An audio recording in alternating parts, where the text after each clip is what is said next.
दूसरी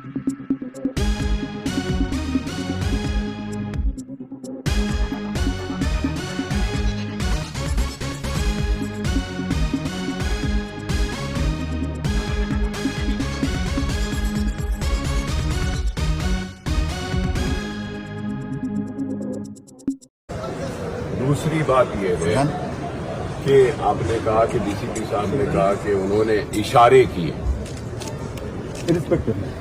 इशारे किए। तो सवाल ये है कि फिर इशारा पुलिस कर सकती है, इशारे हम नहीं कर सकते। हिंट किया कि जल्दी खत्म करिए। अच्छा, हिंट किया, क्योंकि क्या हमको रूल या रेगुलेशन पता नहीं है कि कितना टाइम दिया गया है? भाई टाइम 10 बजे तक है।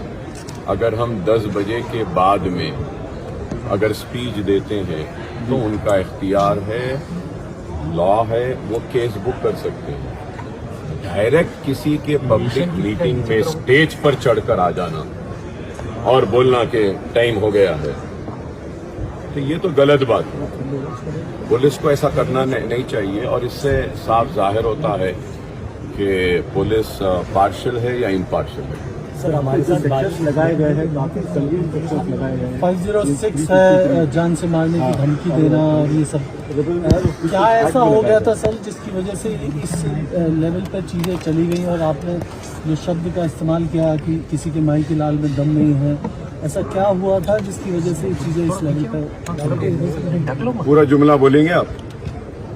पूरा जुमला क्या पूछना चाह रहे हैं बोलिए ना। नहीं, जो आप क्या पूछना चाह रहे हैं बोलिए।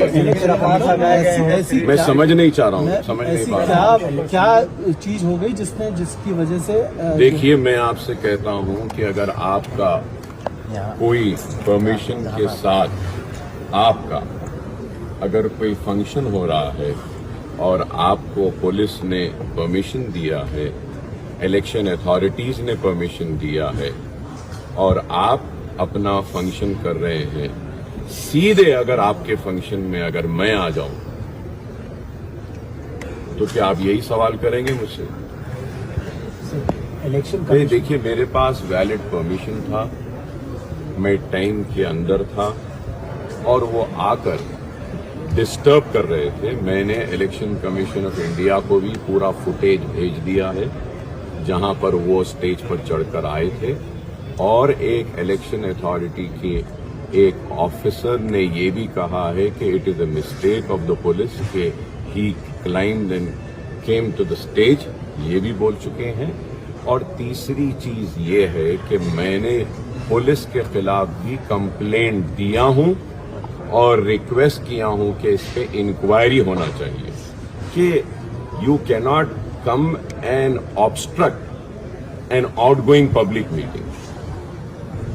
और जो सेक्शंस डाले गए हैं ये कोई नई बात नहीं है, मेरे ऊपर इससे पहले भी डाले गए हैं और ऐसे झूठे मुकदमे तो पड़ते रहे हैं। मैं कोर्ट से बाइज्जत बरी हुआ हूं और मैं डिमांड कर रहा हूं इलेक्शन कमीशन से कि इस पर इंक्वायरी होनी चाहिए और सारी चीजें क्लियर सामने आनी चाहिए कि कौन कसूरवार है, उस कसूरवार को सजा होनी चाहिए। अगर मैं कसूरवार हूं तो जरूर मुझे सजा दीजिए। अगर पुलिस है तो उन पुलिस ऑफिसर्स को लीगली एक्शन लेना चाहिए और उनको सस्पेंड भी करना चाहिए कि पीसफुल एक मीटिंग जा रही है उसमें जाके आप डिस्टर्ब करके ऑब्स्ट्रक्ट करके रोकते हैं, ये गलत बात है।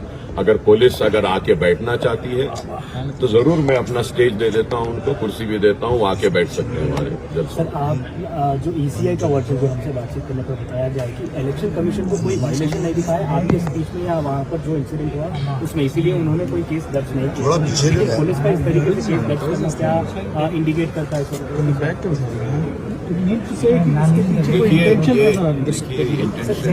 इलेक्शन कमीशन के अधिकारी ने बताया कि वो टैब लेकर ऊपर चढ़े थे डायस के पास, टाइम से पहले फोटो खींचने के लिए रेडी प्रिपेयर हो रहे थे कि 10 बजने के बाद वो फोटो लेंगे।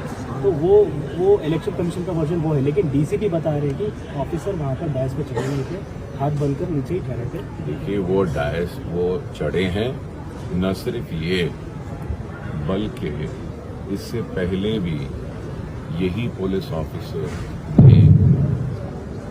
मेरा स्कूल मेरे प्राइवेट प्रमाइसेस में मैं बैठा हुआ था और वो स्ट्रेट बाज करते हुए अंदर आए, सेम ऑफिसर सीधा अंदर आए। तो ये सेकेंड टाइम इन्होंने ऐसा किया। ये पर्टिकुलर सेम या So कुछ पर्सनल देखिए, it is a school, it is my private premises. I am sitting there. I am meeting some few people, my friends, my party people, and also in the school, the NEET coaching was going on, the MSET coaching was going on, girls and children were studying. I was sitting there. I wanted, after the completion of classes, I waited there so that the girls can go from the campus. And this police officer, he just barges inside, सीधा अंदर दाखिल हो जाते हैं, आके ठहर के घूर रहे थे मुझे, नो रीजन। तो इनकी आदत है। मैं देखिए, मैं आपसे पूछना चाहता हूँ, मैं आपसे सवाल करना चाहता हूँ, आपको परमिशन मिला एक टाइम से एक टाइम तक फंक्शन करने का, जलसा करने का, उसमें अगर कोई सीधा अंदर आ जाता है और डिस्टर्ब करता है तो आप उसको क्या बोलेंगे? आप खुद बताइए, क्या ये सही है? क्या ये सही है? बताइए कि एक मीटिंग चल रही है, पब्लिक है वहां पे, और लास्ट मोमेंट, डाइंग मोमेंट्स है, और मैं कोई 10 बजे के बाद तो नहीं कर रहा, 10 बजे से पहले ही अपनी तकरीर कर रहा था। तो यहाँ ऐसे एकदम आ जाना, आके डिस्टर्ब करना, क्या चाह रहे थे वो, मुझे खुद नहीं मालूम। सर, किसी ऑफिसर के इशारे पे चल रहा था या फिर अपना पर्सनल निकाल रहे थे ये? इंटेंशन नहीं, शायद ऊपर से इनको ऑर्डर है। सर, जबकि मुकाबला आपके इलाके में किसी और से भी नहीं, वन साइड मुकाबला है, और ये पुलिस ऑफिसर की हरकत को आप किस तरह कर देते हैं? जैसे कि आप बार बार कह रहे हैं कि मेरे मुकाबले में कोई है ही नहीं, आने के लिए तैयार भी नहीं। तो अब ये मुकाबले में आना चाह रहे हैं शायद। सर, आपके बयान में आपने बताया कि एक इशारे पर एक इशारा करेंगे तो उनको दौड़ना पड़ेगा यहाँ से, इसका देखिए, मैंने कहा कि मैं दौड़ना पड़ेगा नहीं, इशारे की बात जैसा अभी आपने कहा, वो इशारा कर सकते हैं और हम इशारा नहीं करें, मतलब चुनौती दे रहे हैं? नहीं, वो आप समझ रहे हैं, जो चाहे मतलब निकाल सकते हैं। आप देखिए, आपका इख्तियार है, आप जो चाहे वो मतलब निकाल सकते हैं। सवाल ये है कि वो इशारा करे तो गुनाह नहीं, हम इशारा करें और इशारे की बात करें तो गुनाह। सर, यही ऑफिसर को 2 बार ट्रांसफर किया गया, एक विजयनगर पीएस या बंजारा से, क्या वजह कुछ? सर, इससे हटके एक सवाल है, 4% रिजर्वेशन, 4% रिजर्वेशन जो है मुसलमानों को हटा देंगे अगर हम सत्ता में आए, बीजेपी ये बार बार हर मीटिंग में बोल रही है। आप किस तरह से देखते हैं इसको? क्या इसके पीछे वो बीजेपी का कहना है कि हमारी सरकार बनी तो ये अनकॉन्स्टिट्यूशनल है, हम इसको हटा देंगे? देखिए, वेदर इट इज अनकॉन्स्टिट्यूशनल और constitutional, matter is sub judice, is it और is it not? When the matter is sub judice, let the court decide, an honourable supreme court is looking into it, Honorable Supreme Court will decide. Till then there is a stay and the reservation has to continue and it will continue. Sir, पहले UP में municipal चुनाव